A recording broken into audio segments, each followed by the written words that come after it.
There's one more unit of concentration that you're going to run into in everyday life as well as in chemistry class. You briefly met this unit of concentration on our very first short Wednesday class when you did your pH digital lab. pH is used only for acids and bases and is calculated in a very different way than our other units of concentration. We had to start this conversation by teaching you a little bit about equilibrium, because the heart of pH and its brother, pOH, is the idea that a container full of water isn't just a container full of water. There's an equilibrium reaction occurring inside the container full of water where the water molecules are constantly bumping into one another. And a very small number of these collisions, a hydrogen from one molecule transfers to the other water molecule and creates some H3O positive and some OH minus particles. I'm going to show a video here in just a moment, but before I do that, let's kind of talk through the story. These two water molecules are going to approach one another. Then the two water molecules bump into one another, and you can see that the hydrogen from one is touching the oxygen from the other. When the water molecules move apart, the hydrogen from one of the water molecules got stuck to the lone pair of electrons in the oxygen in another water molecule, and they move apart as an H3O and an OH. Later on, the H3O and the OH bump into one another, and it might be the same ones or it might be different H3Os and a different OH. And in that collision, the spare hydrogen gets transferred onto the OH, and we're back to having two water molecules again. And this is an equilibrium process where these H3O and OHs are constantly being formed and destroyed in the equilibrium. Here's an animation of this process occurring. Self-ionization is the process in which two like molecules react to give ions. Water undergoes a self-ionization to form hydronium ions and hydroxide ions. The reaction maintains a steady concentration of each of these ions at 1 × 10 to the -7th molar under neutral conditions. The product of these concentrations is the ion product constant for water, Kw, and is equal to 1 × 10 to the -14th at 25 degrees Celsius.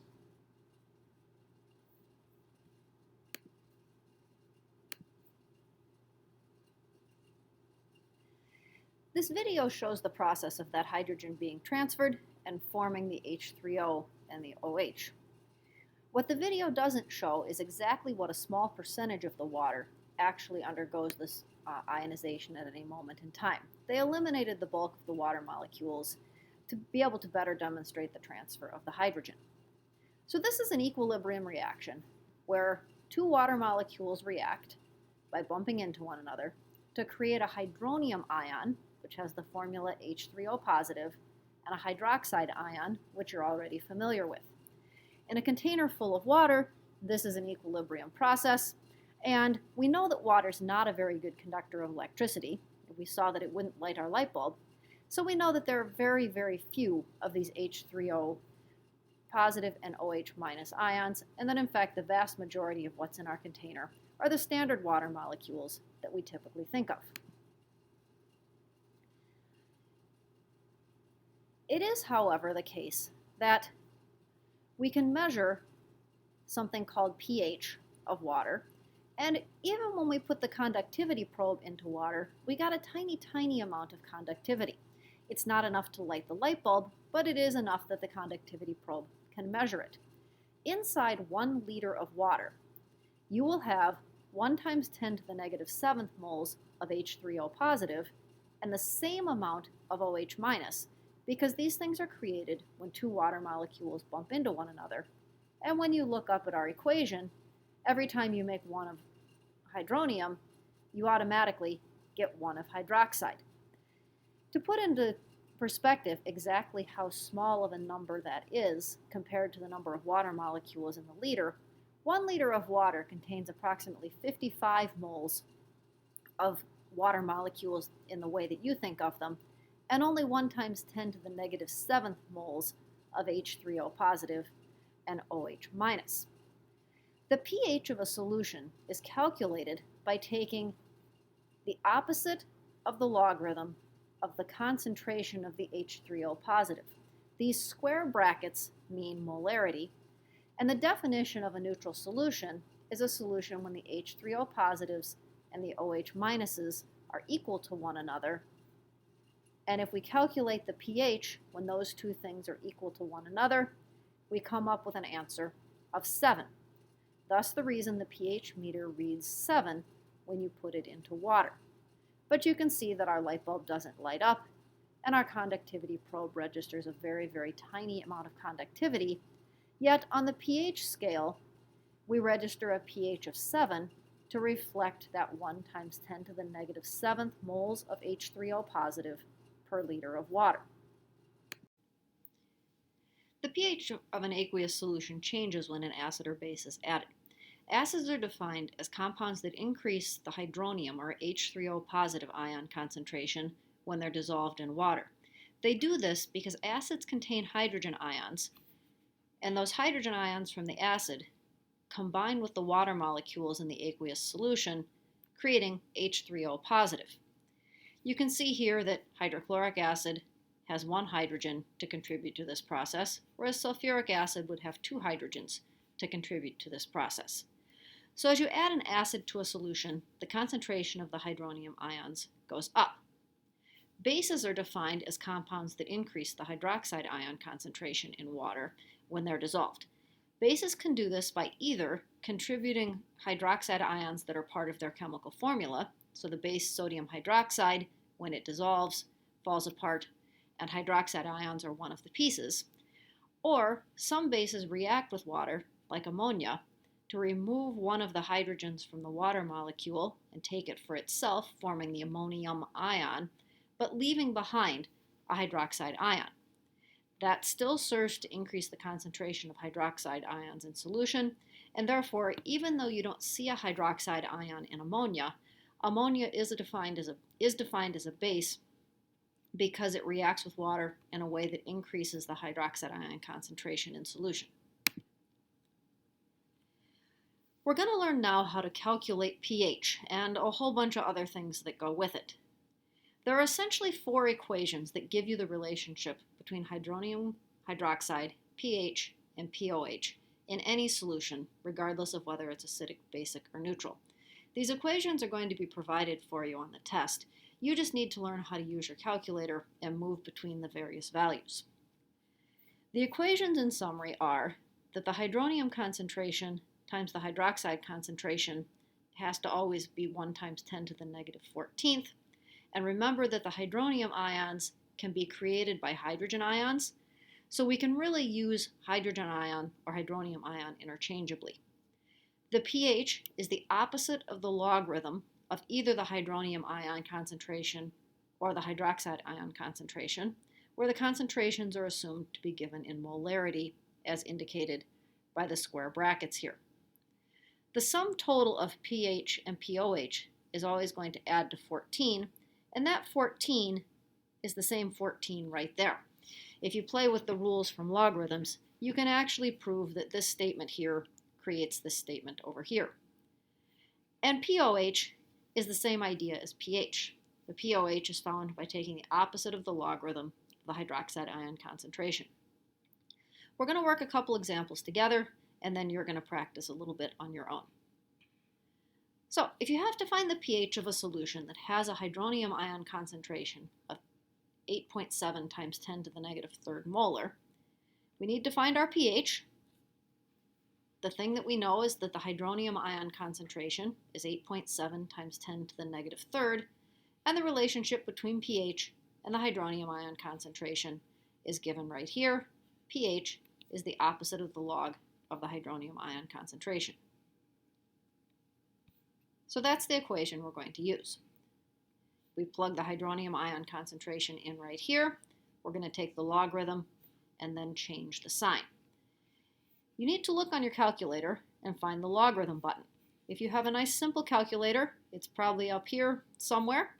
If you have a graphing calculator, it's a little farther down, but we're looking for a button that says LOG. To put this into your calculator, you're going to put in 8.7 e negative 3, push the logarithm button, and the number will come back negative, but then you want to change the sign. Punch this into your calculator to confirm that you can in fact get the value pH being equal to 2.06. Now, there's some very strange significant figure rules that go with this, and you're not going to be expected to figure out the significant figures on your own, but the general set of rules is that however many significant figures you have in the concentration, you will have that many decimal places in the pH and the pOH values. Let's try another example that's a little more complex. This time we need to find the remaining three values in a solution that has a pH of 9.52.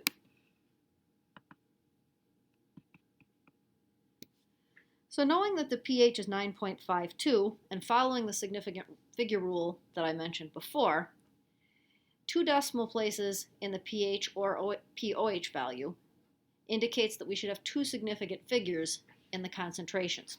What it really boils down to is because the pH value is measuring how far you move your decimal point from a mathematical standpoint, that digit before the decimal is a counting number and not counted as significant, so the significant figures in a pH and a pOH value are the numbers right after the decimal place, and therefore we count decimal places in pH and pOH, but we count significant figures in concentrations. We have to pick some of the equations from the previous page to help us out. I think the easiest one to use is pH plus pOH has to add to 14, and that will very easily get us our pOH value. Once we have pOH to go with pH, we have some options. So I just picked a couple that will do the trick. You might have decided to pick differently, and you'll come up with essentially the same answers. I'm going to use my pH in reverse to get the hydronium ion concentration, and then I'm going to plug the hydronium ion concentration into this equation and solve for the hydroxide ion concentration. The first part of this is fairly straightforward. The pH is 9.52. I want to find the pOH. The two of them have to add to an exact perfect 14, a little bit of subtraction, and since the 14 is perfect, I'm going to keep the 2 decimal places from the 9.52. My pOH value is 4.48. The next step is a little bit more complicated. In the next step, I'm going to use my pH again, that 9.52 that came from the original problem, and I'm going to use the pH to figure out the hydronium ion concentration. This time, however, I know the pH, and I need to find the hydronium ion concentration. This means we're going to have to undo the whole process in the reverse order that we would have gotten it there. So the first thing to do is to undo the negative. So I move the negative over with the 9.52. Then I have to undo the logarithm. Undoing of the logarithm, you may remember from math class, involves taking 10 and raising it to that power. But your calculator has a button to do this as well. Undoing the logarithm is the second function of the logarithm key on your calculator. Here you can see the second function of the logarithm key on your calculator. If you look at the logarithm key on your calculator, in all likelihood, right above the logarithm key, in tiny little print, it says 10 to the x. If your calculator doesn't happen to allow you to undo the logarithm, you can always do a 10 raised to the whatever power this is using the little caret button.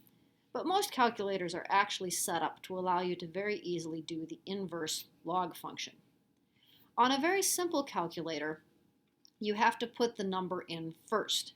So you're going to have to type negative 9.52 inverse logarithm.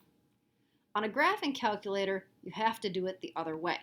You have to do inverse logarithm and then put in the negative 9.52. Find the buttons you need on your calculator, put this in, and prove to yourself that you can get rounded to 2 significant figures, 3.0 times 10 to the negative 10 for your hydronium ion concentration. Lastly, I need to find the concentration of the hydroxide ions. So I'm going to take the concentration of my hydronium multiplied by the concentration of my hydroxide. That has to be 1 times 10 to the negative 14th. So when I take 1 times 10 to the negative 14th, pull this 3 times 10 to the negative 10th over here by dividing it, I come up with hydroxide ion concentration of 3.3 times 10 to the negative 5th.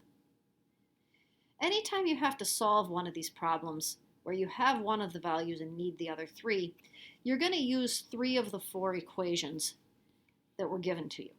The order in which you use them and which 3 equations you pick aren't really that important. Different people are going to get there by different methods. So at the end of your summary sheet, you have a table here of some common everyday items and some information about them. Your practice is going to be to do the work it takes to fill in this table. I've included the equations here again for you as a reference point. Remember that H3O positive and H positive are measuring exactly the same thing. Today we're going to have it as H3O positive. Your textbook does this as H3O positive, but the next time we do pH as a group, it's actually going to be more advantageous to think of it as being H positive.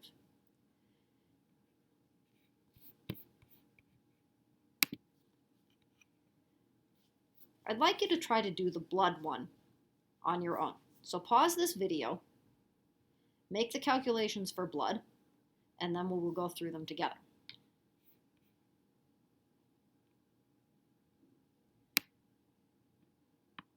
So to do this, I chose to use the pH plus the POH equals 14 to get my POH.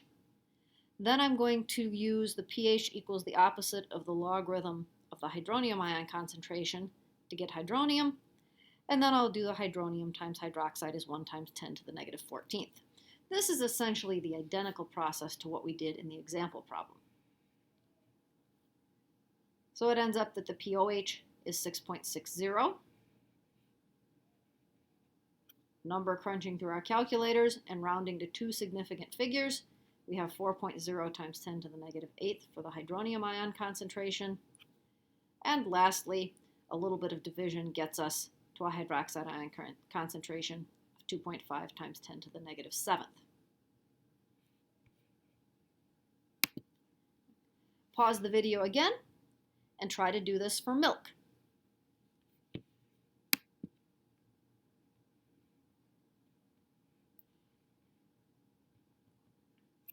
I'm going to do this one a little differently just to show you that you can pick the equations in different ways.